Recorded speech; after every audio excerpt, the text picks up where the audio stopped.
ท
ำไมเป็นงี้อ่ะผมชอบเขามากเลยนะเว้ยพี่พอเขาเลือกผมเลยดูโขนละครโขนนะนี่ถ้าไม่มีเขาผมก็ไม่เคยดูเลยนะละครโขนปีที่แล้วยังเป็นพระรามอยู่เลยดูปีนี้ดิทำไมอยู่ดีมาตายกลางแจ้งที่รกร้างแบบนี้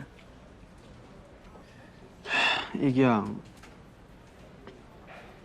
ตายเพราะยาเสพติดด้วย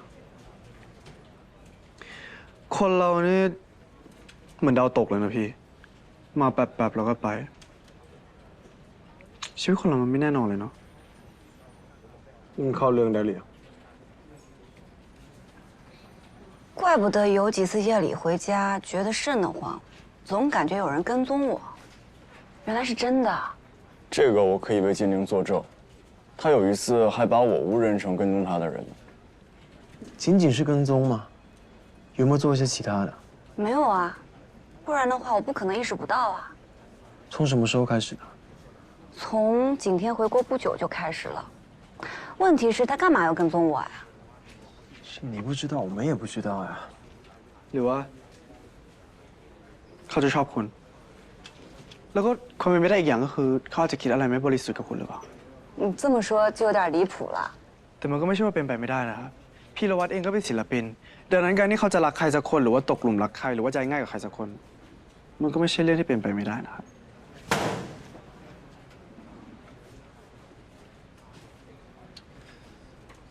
跟踪精灵，跟踪兰雅，他们两个都是女的，这还可以解释。但跟踪马里奥，这又是为什么呢？而且他和马里奥又起了冲突，还不是一般的冲突。皮利马他在死的时候手里还握着马里奥的袖口。หรือว่ามันเลี้ยวจะเป็นคนฆ่าพี่ละวัฒน์อะ怎么可能？他为什么呀？马里奥为什么要和皮里马起冲突啊？就算起冲突就会杀人吗？堂堂一个法医杀一个流浪汉。哦，对不起，我没有轻视流浪汉的意思，但是这确实说不通啊。อาจจะเป็นเพราะว่าเป็นไปได้ที่มาริโอจะชอบคุณแล้วพอเห็นพีรวัตรเดินตามคุณเขาก็เลยกลัวว่าพีรวัตรอาจจะทำอะไรไม่ดีกับคุณหรือว่าทำอะไรอันตรายใส่คุณหรือเปล่าเขาก็เลยทะเลาะกัน พอทะเลาะกันเสร็จทะเลาะกันจนถึงขั้นฆ่ากันตาย你这脑回路怎么进警局的？ ถึงแม้ว่าผมจะทำคดีไม่ได้แม่นยำขนาดนั้น หรือว่าอาจจะไม่ได้ professional ขนาดนั้น แต่ว่าผมบอกเลยนะว่าเรื่องพวกเนี้ยผมแม่นมาก แล้วผมบอกเลยว่ามาริโอชอบคุณ100%喂，这有什么奇怪的？早就看出来了。再说了，喜欢精灵不是很正常吗？你不喜欢？ ชอบครับ 谢谢。 พูดจริงๆนะ ผมรู้สึกว่าระหว่างพวกเขาการทะเลาะกันไม่ใช่ธรรมดาคุณไม่เห็นวิดีโอในวงจรปิดหรอพีราวัตรถึงใช้มีดกับมาริโอเลยนะ皮林瓦对马里奥动刀子，不代表马里奥就会对皮林瓦动刀子，就会杀人啊！他完全可以报警控制住皮林瓦呀。这就是问题的所在啊。马里奥他为什么不报警呢？没来得及，偶发事件，甚至是误会，不值当报警啊。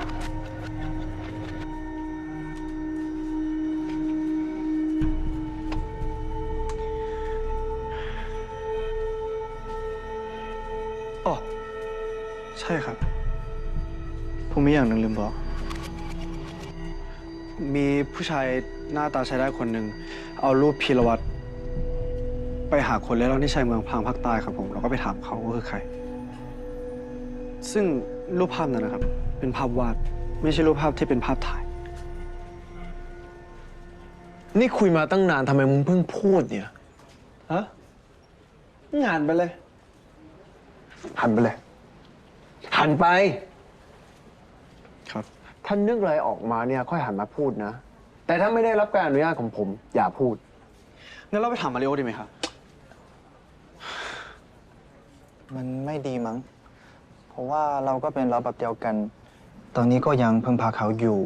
แล้วก็ไม่งั้นไอ้กันใหญ่เลยนะ เอางี้แล้วกันผมกับเต๋ออะไปหาเขาดีกว่าไหม ฉันไม่สนหรอกว่าเขาอายไม่อาย แต่ฉันไม่อาย ไปเชิญเขาเข้ามา ครับ ก่อน แถวบ้านของรัญญา มีกล้องวงจรปิด ได้เอามาตรวจสอบดูไหม ไม่มีครับ ถ้ามีอะก็ตรวจมานานแล้วสิครับ แล้วที่ทำงานของเขาล่ะ มีการปรากฏตัวของมาเรลบ้างไหม ไม่มีไงพี่ถ้ามีพวกผมก็แจ้งไปนานแล้ว ใครบอกให้หันมาเนี่ยหันกลับไป ไปเอาลายนิ้วมือของมาริโอมาเปรียบเทียบกับเข็มฉีดยาที่เจอในสถานที่เกิดเหตุนะ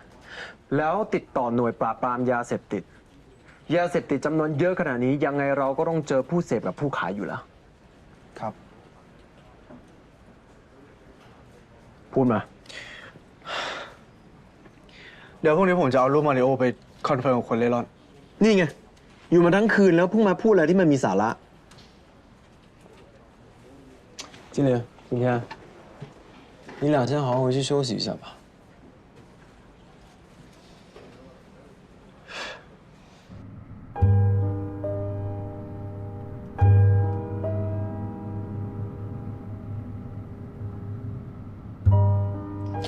你先什么都不要想，今天晚上我陪你，而且我保证，以后再也不会让你一个人走夜路。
พี่ชายครับ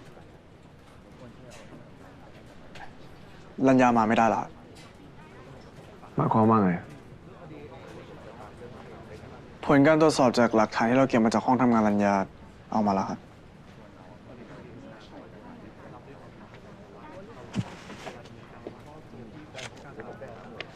ส่วนหมายเลข3ก็รัญญาครับ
พี่ชายครับ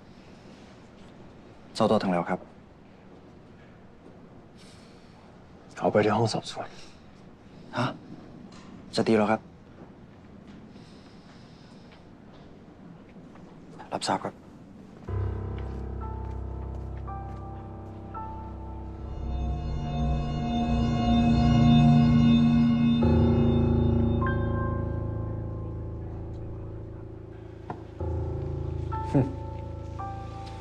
ขอโทษนะวันนี้ต้องให้นายไปนั่งตรงนั้นส่วนฉันต้องมานั่งตรงนี้นะ เปลี่ยนที่นั่งกันไหมล่ะ ไม่ได้หรอก ลูกน้องฉันจะมองยังไงเล่า เข้าเรื่องกันดีกว่าเนาะ เมื่อคืนไปอยู่ไหนมาทำไมถึงไม่รับโทรศัพท์ ขอโทษด้วยนะ วันนี้ได้ยินจินหลิงบอกว่า พวกนายจะตรวจศพหมายเลข3อีกครั้ง เมื่อคืนผมอยู่บ้าน กินยานอนหลับก็เลยหลับไป กินยานอนหลับเหรอ ทำไมอะนอนไม่หลับเหรอ ผมเป็นคนนอนหลับยาก นึกว่าไปทำให้ใครไม่พอใจ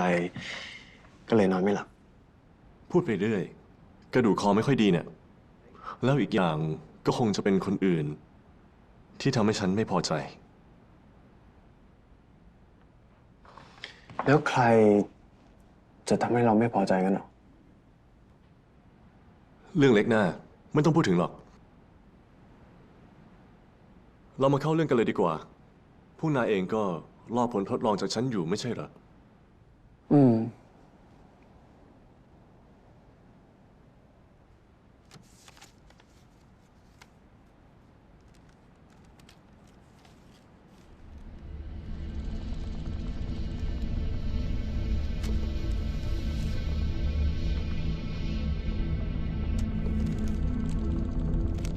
นี่มันอะไร นี่มันเหมือนกับกระดุมเสื้อเชิ้ตของฉันเลยนะ เหมือนจริง นายก็ทำกระดุมแบบนี้หายด้วยเหรอ ๆ หายไปหลายวันแล้ว ก็ว่าจะไปติดกระดุมใหม่อยู่ แต่ยังไม่มีเวลาไป พวกนายเจอกระดุมนี้ที่ไหนเหรอ แน่ใจนะว่าเป็นของฉัน เชิ้ตตัวนั้นตอนนี้อยู่ที่ไหน อยู่ในบ้าน ไปเอาได้ทุกเมื่อ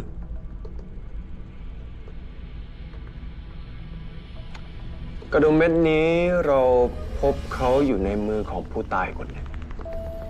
คนตายเหรอ ใครล่ะ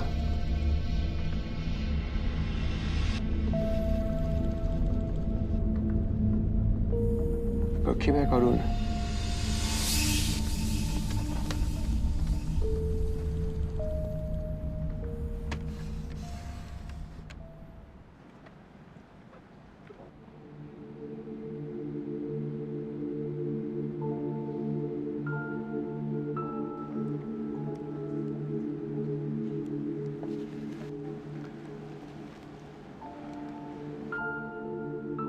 นายนี่เป็นคนที่ใจกว้างมากกว่าที่ผมคิดไว้นะ เข้ามีดขู่คุณขนาดนี้ คุณก็ยังไม่รู้สึกอะไรเลย ก็แค่ชายเล่ร่อนคนหนึ่ง จะไปอะไรกับเขา แล้วอีกอย่าง แจ้งความไปก็เท่านั้น เข้าคุกแป๊บเดียว แล้วเดี๋ยวก็ปล่อยออกมาเรื่องแรงตำรวจเปล่าๆเดี๋ยวนะ นายจะบอกว่าเขาตายแล้วเหรอ ตายแล้ว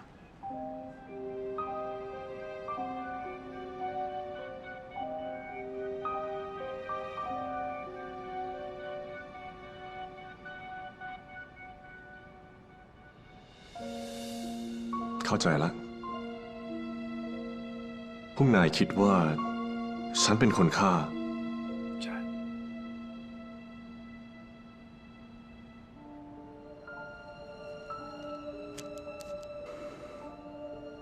สถานที่แบบเนี้ยฉันเพิ่งเคยเข้ามาเป็นครั้งแรก ไม่รู้สิ มันบอกไม่ถูก จากคนปกติที่ดูธรรมดา แต่พอเข้ามาก็กลายเป็นอีกคน มีหลักฐานว่าฉันฆ่าไหมล่ะ ถ้ามีก็ไม่ต้องให้นายมาสอบสวนแล้วไหมจะทำให้มันยุ่งยากทำไมวะ พวกนายจะบอกว่า เอากระดุมออกมาจากผู้ตาย แล้วเห็นว่ามันเหมือนของฉัน พวกนายเลยบอกว่ามันเป็นกระดุมของฉันอย่างนั้นเหรอ จริง ๆ ก็ไม่ใช่แค่กระดุมเม็ดนี้นะ เราไปสืบมาแล้วว่า นายอ่ะไม่ได้ไม่แคร์ไม่ถือสาคนนั้นอย่างที่นายบอก แล้วเราก็ยังไปสืบมาแล้วว่า เมื่อวานกลางวัน คุณเอาภาพวาดไปตามหาคนคนนั้นใช่ไหม มีคนมาทำร้ายฉัน แถมยังใช้มีดเป็นอาวุธ ฉันก็ควรรู้ว่าเขาเป็นใคร ทำไมต้องทำแบบนี้ด้วย แล้วคนคนนั้นเขาเป็นใครอ่ะทำไมเขาถึงต้องทำแบบนี้กับนายด้วย เขาเป็นใคร พวกนายก็รู้อยู่แล้วไม่ใช่เหรอ สาเหตุที่เขาทำแบบนี้ ฉันก็ไม่รู้เหมือนกัน ฉันว่าวันนี้จะไปถามเขาให้รู้เรื่อง แต่ยังหาเวลาไปไม่ได้ ก็เลยไม่ได้ไป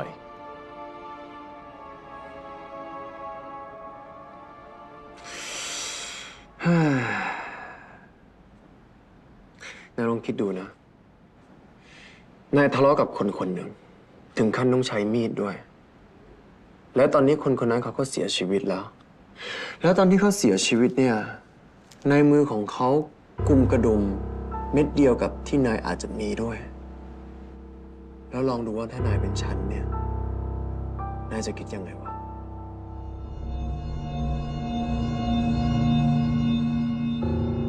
ที่นายพูดมามันก็ถูก แต่ว่าฉันไม่ได้ฆ่าเขาจริงๆ เพราะว่า ฉันไม่มีเหตุผลที่จะฆ่าเขา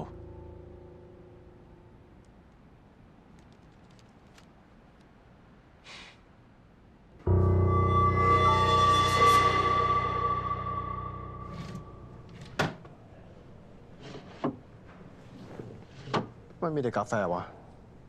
เวลานี้รู้อยู่แล้วเราว่าต้องหิวอะ ล่ะ Thank you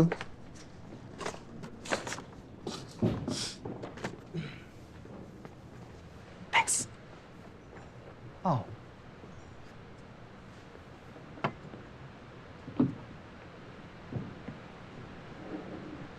มีอะไรจะพูดก็พูดมา ก็จริง ๆ แล้วไม่ได้นับว่าลืมนะครับ แค่เพิ่งนึกขึ้นได้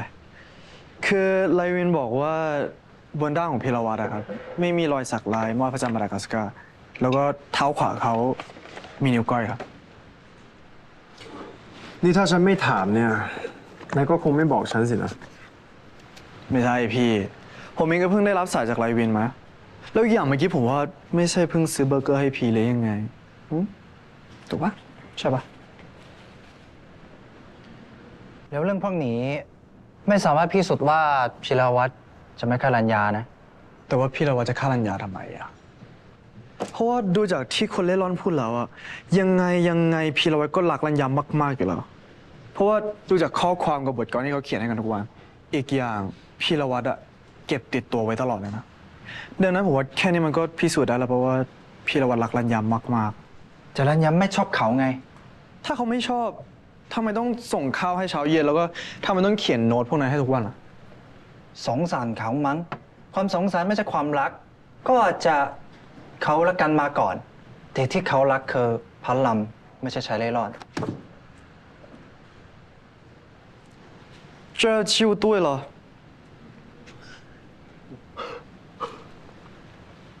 เรียนรู้ไวเหมือนกันนะเนี่ย แต่ว่าถ้าพีรวัตรเป็นคนฆ่าจริงๆอะยังไงผมว่าก็ฆ่าเพราะรัก เพราะว่าพีรวัตรคงคิดว่าเขายังเป็นพระรามอยู่ แต่ว่าติดที่ว่ารัญญาไม่ได้รักเขาแล้วเขาก็รับไม่ได้ แต่ก็พยายามบังคับรัญญาอยู่ดี หลังจากนั้นก็เริ่มสะกดรอยตาม แล้วก็เริ่มก่อกวนรัญญา หลังจากนั้นรัญญาก็เริ่มต่อต้าน เขาก็เริ่มเปลี่ยนจากความรักเป็นความเกลียดชัง แล้วหลังจากนั้นด้วยความที่เขาเป็นคนที่เสพยาเสพติดอยู่แล้วอะเขาก็อาจจะขาดสติแล้วก็ฆ่ารัญญาไปโดยอารมณ์ชั่ววูบใช่ปะผมเป็นไปได้ เพราะเรื่องแค่นี้เหรอถึงกับทำให้เขาทรมาน แล้วก็เผารัญญาตายเนี่ยนะ พี่คนมันเสพยาเสพติดอะถ้ามันเส้นยาเสพติดขึ้นมา โอเค แล้วถ้าเกิดว่าเขาเป็นคนที่ฆ่ารัญญา แล้วทำไมพีรวัตรเขาต้องฆ่าตัวตายวะ หลังจากฆ่าหลานหย่าแล้วตั้งสติ เลยฆ่าตัวตายเพื่อหนีความผิดไง แล้วทำไมเขาต้องสะกดรอยตามจินหลินด้วยอะ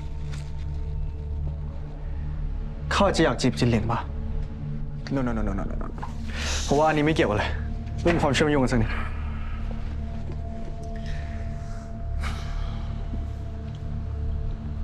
มันแน่นอนนะว่าพิราวัตรเนี่ยเขาฆ่าตัวตาย และที่เขาฆ่าตัวตายก็อาจจะเป็นเพราะว่าเขาชอบรัญญามาก แต่รัญญาไม่ชอบเขาจนทำให้เขาเสียใจสิ้นหวังจนอยากจะฆ่าตัวตาย แต่มันต้องอธิบายยังไงว่าทำไมเขาถึงต้องเดินสะกดรอยตามจินหลิงทำไมเขาถึงต้องสะกดรอยตามมาริโอด้วย จนทำให้เขาสองคนทะเลาะวิวาทแล้วถ้าเกิดว่าเขาเป็นคนที่เสพยาเสพติดจริงๆและอีกอย่างนะ ในสถานที่เกิดเหตุเราก็ไม่เจอเข็มฉีดยาที่ตอนที่เขาฉีดเข้าไปในตัวของเขาด้วย เขาเป็นคนเล่ร่อนนะสารเสพติดเยอะขนาดนี้เขาต้องเอาเงินที่ไหนมาซื้อวะหึ นั่นเลยจริงๆแล้วพีรวัตรอะก็เลิกยาเสพติดไปตั้งนานแล้วอะแล้วทำไมเขาต้องกลับมาติดอีกอะ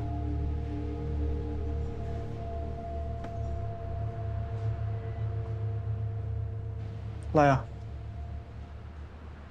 ทำไมนายถึงรู้ว่าพิราวัตรเขาเลิกยาเสพติดมาสักพักแล้ววะ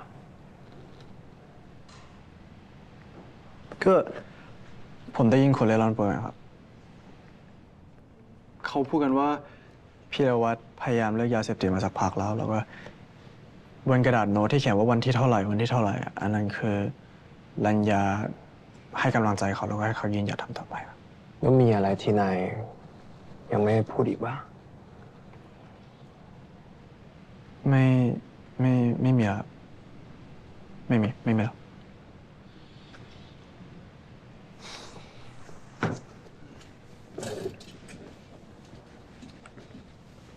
แต่ถ้าพีราวัตรกับรัญญาจะรักกันขนาดนี้ ผมไม่เชื่อว่าพีราวัตรจะใช้วิธีการที่แบบโหดร้ายแบบนี้หรือว่าฆ่ารัญญาด้วย เอางี้ถึงแม้ว่าพีรวัตรจะฆ่ารัญญาก็เถอะแต่ทำไมเขาต้องฆ่าจิราวิมลกับสุพรรณด้วยลองคิดดูดีๆนะย้อนกลับไปเมื่อ1 ปีก่อน ตอนนั้นพีรวัตรยังเป็นดาราละครโขนอยู่เลย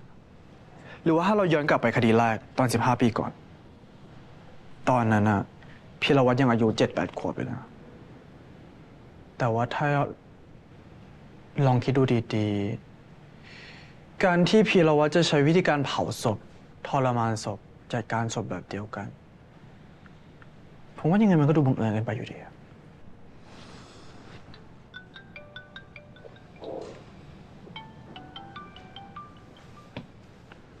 ฮัลโหลครับ ครับ โอเคเลยครับงั้นแค่นี้ก่อนนะพี่ครับ ผลตรวจของเข็มฉีดยานั้นออกแล้วนะครับไม่มีรอยนิ้วมือแล้วก็ไม่มี DNA ของมาริโอมีแต่ของพีรวัตรซึ่งทางนั้นคาดการณ์ว่าน่าจะเป็นเข็มฉีดยาที่พีรวัตรใช้ฉีดยาเสพติดครับอ๋อแล้วก็มีฟีโรโมนของมดจำนวนมากอยู่บนเข็ม ซึ่งอันนี้ทางนั้นยังไม่แน่ใจเหมือนกันครับว่าเพราะอะไร ฟีโรโมนของมดอะเหรอ ใช่ครับ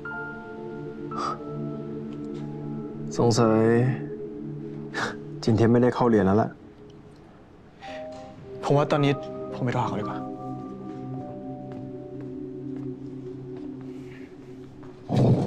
พี่ครับเดี๋ยวมาริโอจะปล่อยได้หรือยังครับ เพราะศพไหม้คดีนี้ก็ยังรอผลเขาอยู่เลย แล้วเราขังตัวเขาแบบนี้หัวหน้าเขาจะโทรหาหัวหน้าเราแน่เลยอะแล้วเวลาเจอกันมันไม่ค่อยติดหน้านี่ครับพี่我不尴尬，尴尬的就是别人。啊？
ทำไมต้องเป็นแม่หมดด้วย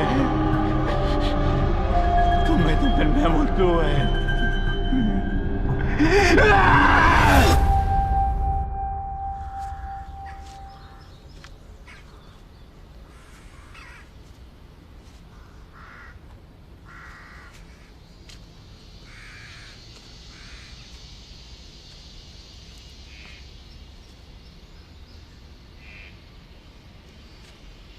嗨，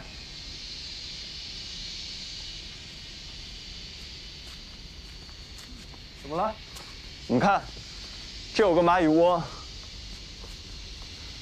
我谢谢你啊，我也知道这蚂蚁窝，不是你这转了老半天，你就看到一个蚂蚁窝啊？ มีฟีโรโมนมดก็ต้องมีมด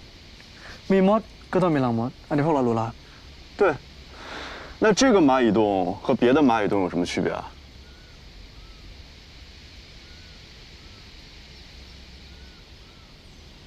有什么区别啊？对啊，有什么区别啊？ ก็ถามคุณอยู่นี่ไง 你懂你还问我？ อ่า对不起这是一个弓背蚁的蚂蚁窝，通常一个蚂蚁窝里大概会有8000只左右的蚂蚁，但这个蚂蚁窝目测数量应该还不到一半。 เดี๋ยวนะมดคุณก็นับเหรอ 也不 sexy。那些蚂蚁，那么大数量的蚂蚁都跑哪儿去了呢？你们跟我来。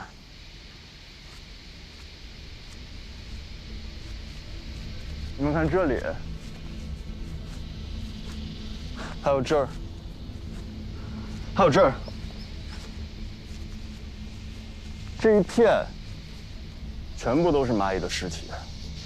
这些蚂蚁的数量加起来，总和应该怎么也有小几千只了。弓背蚁是一种战斗性很强的蚂蚁，那是什么原因能够一次性消灭这么多的弓背蚁？那换句话来说，这些弓背蚁是怎么死的？ นั่นสิครับตายไงอะ累死的。累死的。没错，就是累死的。你们看这些蚂蚁的尸体分布上有什么规律？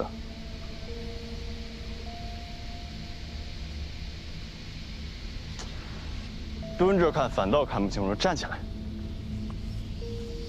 从那儿到那。哦，这些死亡的蚂蚁是不是都是冲着同一个方向，分布成了一个圆形？而这个圆形的核心呢，就是那儿。จุดที่พบศพอะครับ 对，正是皮林瓦尸体被发现的地方，距离这里差不多有15米左右。然后我们沿着这个圆圈再往下走。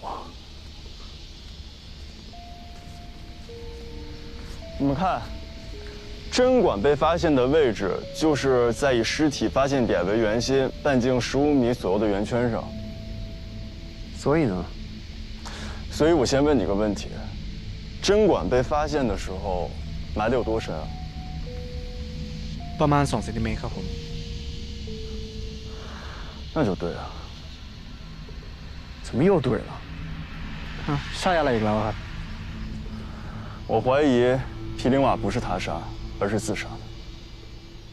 自杀？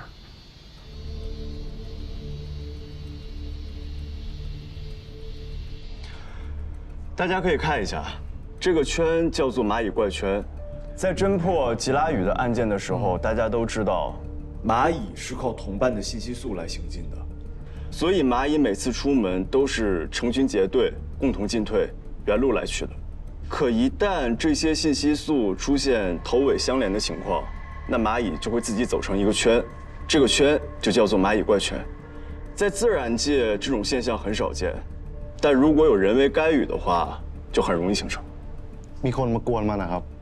对，比如用死蚂蚁或者人为改变蚂蚁路线等办法。 หมายความว่าคือมีคนตั้งใจวางแผนทำให้มดที่อยู่ในเซนหน้างานเดินทางเป็นวงกลมแปลกแบบนี้ใช่ไหมครับ 没错， แล้วคนนั้นทำไมต้องทำแบบนี้นะครับ 这才是关键所在。要知道，蚂蚁一旦走成蚂蚁怪圈，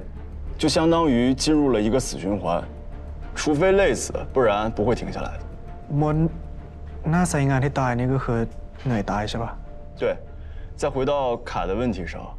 有人设法让这么多蚂蚁在以尸体发现的中心点为圆心，半径15米外，以这样的圆圈沿着同一方向不停地走，不停地走，直到累死。这又是为什么呢？ ก็เขาก็ถามคนอยู่นะครับ 考虑到在现场发现的那根注射针管正好就在这个怪圈上，并且土埋的又很浅，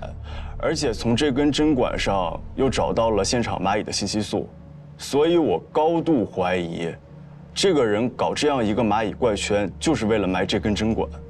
想想看啊，虽然一只弓背蚁的重量很轻，但数千只弓背蚁不停的、不懈的转着圈。 而且每一只弓背蚁都会踩到这根针管，那这样不停地踩、不懈地踩，直到累死。那我觉得将这根针管踩到土里，应该也不是什么困难的事情。 มันพิเศษขนาดนั้นเลยเหรอครับ 没错，大自然就是这么神奇。 แล้วมันเกี่ยวอะไรกับการตายของพีรวัตรครับว่าเขาฆ่าตัวตายหรือว่าเขาโดนคนอื่นฆ่าตาย 好问题， ผมเข้าใจแล้วแหละ ถ้าเกิดว่าพิรวัตรเนี่ยเขาถูกคนร้ายฉีดเฮโรอีนเข้าไปในร่างกายของเขามากจนเกินไปจนทำให้เขาเสียชีวิต จริง ๆฆาตกรคนนี้เขาสามารถที่จะเอาเข็มเล่มนี้เอาไปทิ้งก็ได้ทำไมเขาถึงต้องไปฝังในสถานที่เกิดเหตุ โดยเฉพาะไปเลือกที่มีรังมดเพื่อที่จะให้มดเหล่านี้เดินเป็นวงกลมแปลก แล้วทำไมเขาต้องเอาเข็มเล่มนี้ไปฝังอยู่ ในจุดที่ห่างจากศพประมาณ10 กว่าเมตร และการฝังของเขาก็แค่2 เซนติเมตรแต่ถ้าพูดถึงว่าพีรวัตรเนี่ยถ้าเขาฆ่าตัวตายเนี่ยทุกอย่างมันก็สมเหตุสมผลละ อย่างแรกเขาไปถึงสถานที่เกิดเหตุ เขาเลือกจุดที่มีรังมด เพื่อที่จะให้มดเหล่านี้เดินเป็นวงกลมแปลก และภายใน3 นาทีนี้ก่อนที่เขาจะเสียชีวิต เขาก็เลยเอาเฟโรโมนเนี่ยทาไปที่หัวเข็ม และพยายามโยนเข็มนี้ไปให้ไกลที่สุด เพื่อที่จะตกลงไปที่วงกลมแปลกของมด และให้มดเหล่านี้พยายามเหยียบเข็มเล่มนี้จมลงไปเรื่อยๆ จนมดเหล่านี้เสียชีวิต ไอ้วงกลมมดแปลกๆนี่มันทำง่ายขนาดนั้นเลยเหรอ差不多，提前抓一些蚂蚁捏死，然后将信息素留在一个闭合的圆形的轨迹上，然后去骚扰蚂蚁窝。大量工蚁涌出后，就会寻找信息素。只要有几只蚂蚁走成了圆，就会有越来越多的蚂蚁沿着同一方向走成圆的。แล้วทำไมรัศมีต้องเป็น15 เมตรด้วยนะครับ应该是皮灵瓦用尽全力将注射针管扔出去的距离，可以试试扔一个空针管能够扔多远。เอ๊ะผมมีคำถามครับพี่ละวัดรู้ได้ไงว่าต้องใช้ไอ้วงกลมมดแปลกๆอะไรนี้เพื่อแซงว่ามีคนฆ่าเขาอะเป้าหมายเขาก็มีแค่อันเดียวไงเขาพยายามสร้างภาพปลอม เพื่อให้คนอื่นคิดว่าเขาถูกคนอื่นฆ่า ผมก็เขาสร้างภาพปลอมเพื่อแซงขึ้นมาทำไมยังจำกระดุมเม็ดนั้นที่กำอยู่ในมือของพิลาวัตไหมกระดุมมาริโออันนั้นเหรอถูกต้องเขาทำไมก็คือยังไงตอนนี้เราสรุปว่าพิรวัตรคือฆ่าตัวเองตายก็น่าจะเป็นอย่างนั้นงั้นมาริโอปล่อยได้หรือยังครับเพราะว่าหัวหน้าแบบทรมาหลายรอบเลยดูดิเอามาเลยดองแล้วเนี่ยเจอเดี๋ยวฮ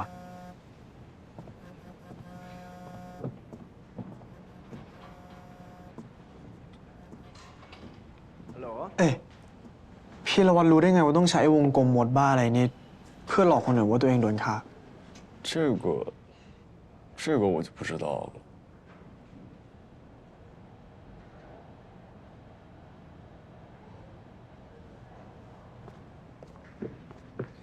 ลูกเพขั้นตอนทุกอย่างทำเสร็จแล้วครับ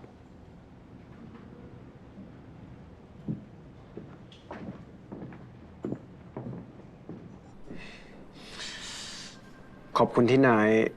ให้ความร่วมมือให้กับพวกเรานะแล้วก็ขอโทษสำหรับเรื่องเมื่อคืนด้วย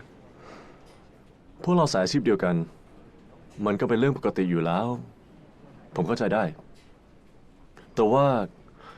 อยู่ๆก็มาทำตัวเกรงใจกันแบบนี้ฉันก็ไม่ค่อยชินนะแต่ทีหลังท่านนายเจอเรื่องแบบพิรวัตรนายก็ควรที่จะไปแจ้งความนะไม่งั้นมันจะดูเหมือนตำรวจอย่างพวกเราดูไม่ได้เรื่องยังไงไม่รู้อะสรุปว่าพิรวัตรถูกฉันฆ่าจริงๆเหรอดูจากตอนนี้ก็ยังไม่ใช่นะงั้นพวกเราก็ยังกลับไปเป็นเพื่อนสนิทมิตรสหายที่ดีต่อกันได้ไหมได้สิไม่มีปัญหา งั้นก็ดีงั้นผมไปก่อนนะเดี๋ยวฉันไปส่งโทษเจ็บเปล่าอ่ะเจ็บเปล่าอ่ะคิดว่าไงเรามาโดนเองไหมล่ะนั่งก่อนเถอะฮะโอ้ยบวมเปล่าอ่ะต้องไปโรงพยาบาลไหมอ่ะ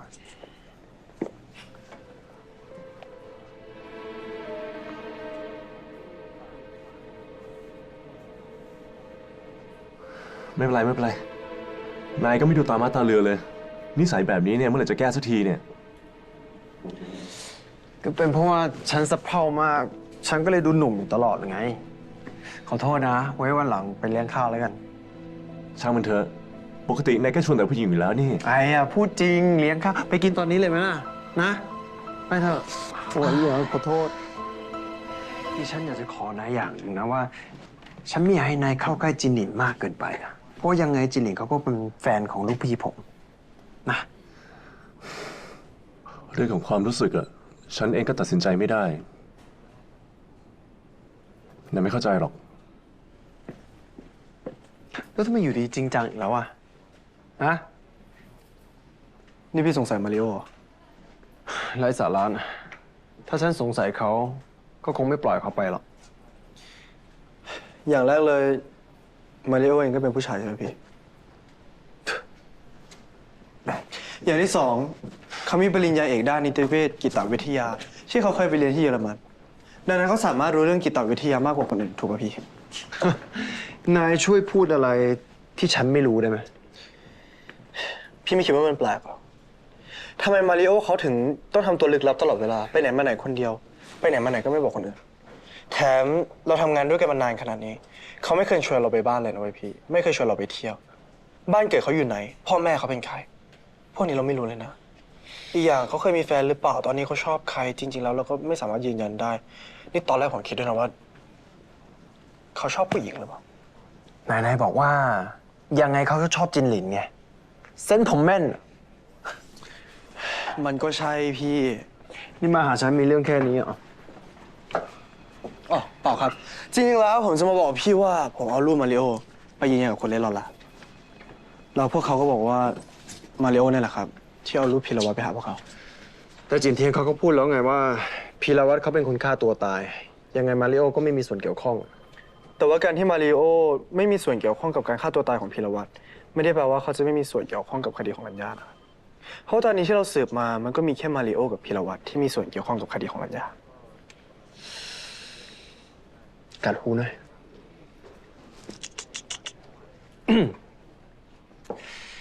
เมื่อกี้ฉันเห็นเท้าขวาของมาริโอ มีนิ้วก้อยแต่นายทำได้ดีแล้วเพื่อน ทำต่อไป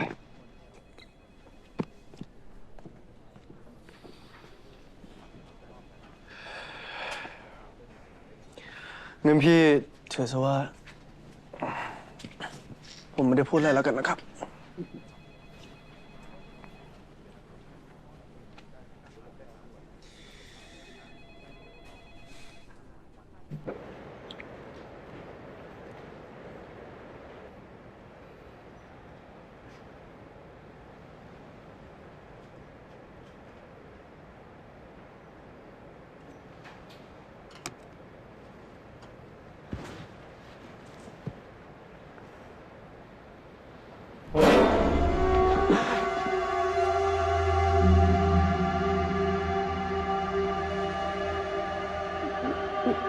你怎么了？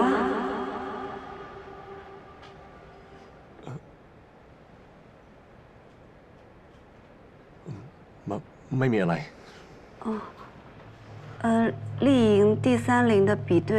已经完成了。 อ๋อ การใช้แมลงวัน